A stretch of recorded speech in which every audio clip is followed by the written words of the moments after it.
C'est pour ça que je n'arrête pas de vous dire, créez votre entreprise. Faites-vous une place au soleil, même si c'est une petite place.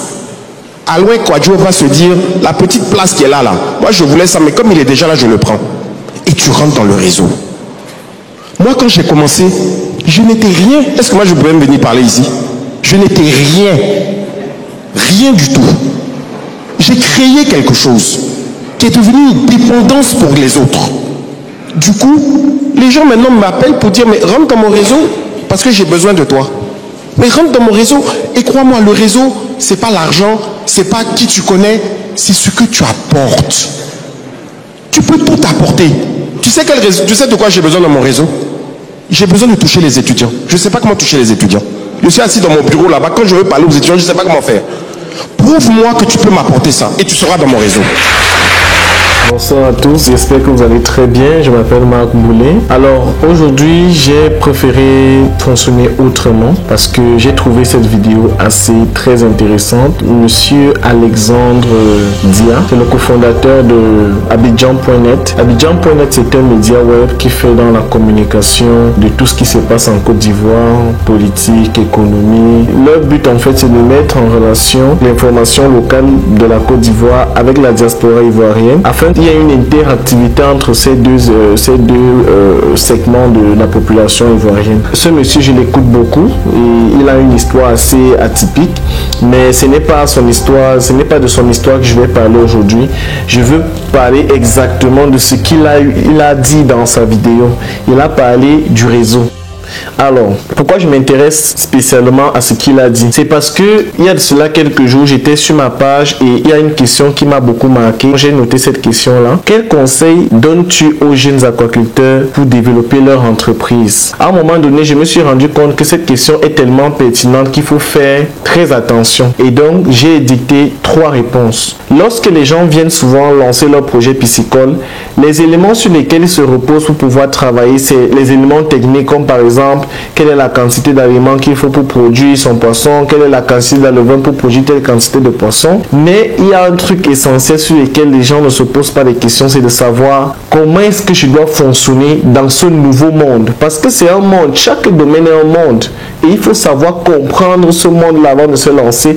Ne vous fiez pas seulement aux informations liées aux exportations, aux importations de poissons dans votre pays. Regardez les éléments à l'intérieur même de ce domaine-là. Le conseil peut être divisé en 3. Le premier conseil, c'est d'intégrer un réseau, comme monsieur Alexandre Dia vient de le dire. Intégrer un réseau, ça veut dire quoi intégrer un réseau? Lorsque vous voulez lancer votre projet piscicole, vous allez avoir à un moment donné beaucoup de poissons que vous n'arrivez pas à vendre. C'est quoi le problème? C'est parce que vous avez pensé à tout, sauf à savoir qui va acheter mon poisson. Et souvent, cet élément-là ne se repose pas seulement au simple marché, ça se repose aussi à un système qui est mis en place, à un réseau qui est mis en place. Et si vous n'êtes pas dans ce réseau, vous allez finir votre production, vous n'allez pas vendre. Vous pouvez être seul dans votre système de production. Vous êtes là en train de produire en mode single. Après, à la fin, vous avez du poisson, vous n'arrivez pas à vendre. Mais pourtant, il y a des personnes qui n'ont pas assez de poissons, mais produisent et vendent constamment. Pourquoi? Parce que les personnes là appartiennent à un réseau. Elles savent que lorsqu'elles produisent du poisson, directement, elles peuvent vendre ce poisson-là dans un réseau bien déterminé. Ça, c'est le système qu'il faut comprendre. Ce n'est pas toujours un problème d'argent, ce n'est pas toujours un problème de maîtrise technique, non. C'est aussi l'efficacité qu'on a à s'entraider, à être avec les autres. Ce réseau-là, et on n'est pas toujours dans un réseau parce qu'on recherche, non. C'est aussi par rapport à ce qu'on apporte. Par exemple, vous avez un réseau qui est déjà fonctionnel où les gens produisent du poisson et vendent. Vous êtes seul, vous êtes un nouveau producteur. En réalité, s'il y a déjà beaucoup de personnes qui produisent, vous n'êtes pas assez essentiel. Maintenant, la manière de vous introduire dedans, c'est quoi? C'est de mettre en place un plan de croissance stratégique qui est même la deuxième réponse dans le deuxième conseil que je vais donner. C'est que lorsque vous êtes déjà dans un réseau, il faut mettre un plan de croissance stratégique. Vous entrez avec des objectifs, c'est-à-dire vous commencez avec une certaine quantité de poissons.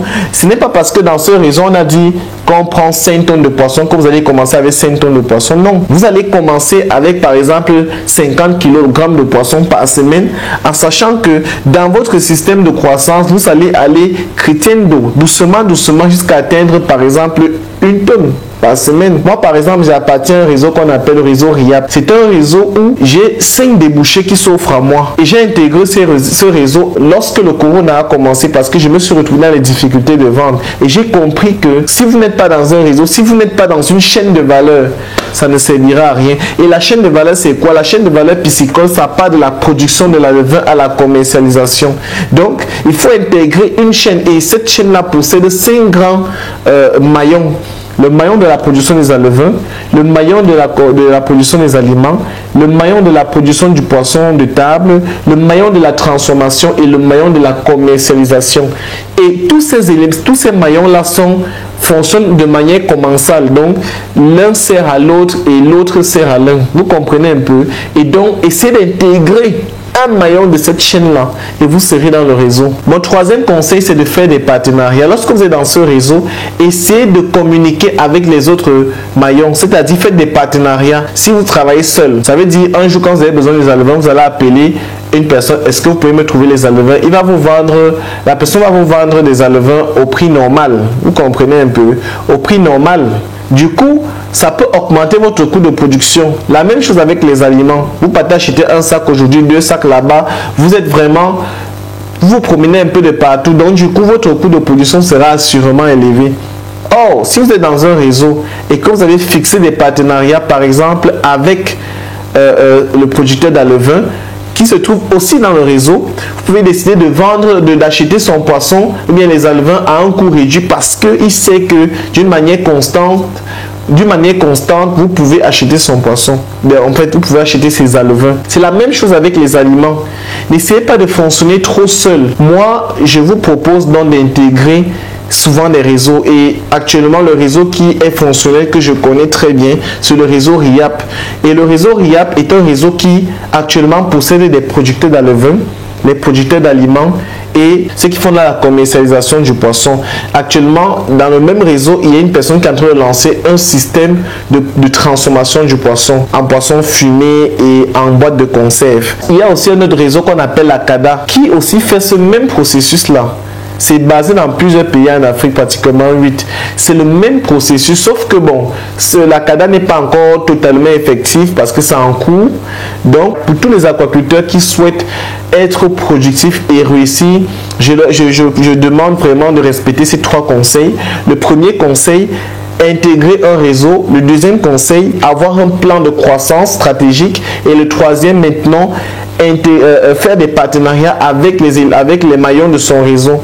Ça, ce sont les 3 conseils que je peux donner à une personne ou bien à un jeune aquaculteur qui souhaite réussir dans l'aquaculture, qui souhaite réussir dans ses entreprises aquacoles. Si cette vidéo donc vous a plu, je vous demanderai de vous abonner, de partager cette vidéo dans vos groupes WhatsApp, Facebook et tout, afin qu'elle soit virale et que toutes les personnes qui souhaitent se lancer dans la pisciculture puissent comprendre ces éléments-là avant de se lancer. Si vous avez besoin d'une autre vidéo, si vous avez besoin de connaissances supplémentaires, mettez-les en commentaire, je vais devoir vous répondre à travers une nouvelle vidéo. On se dit donc à plus pour une prochaine vidéo. Ciao.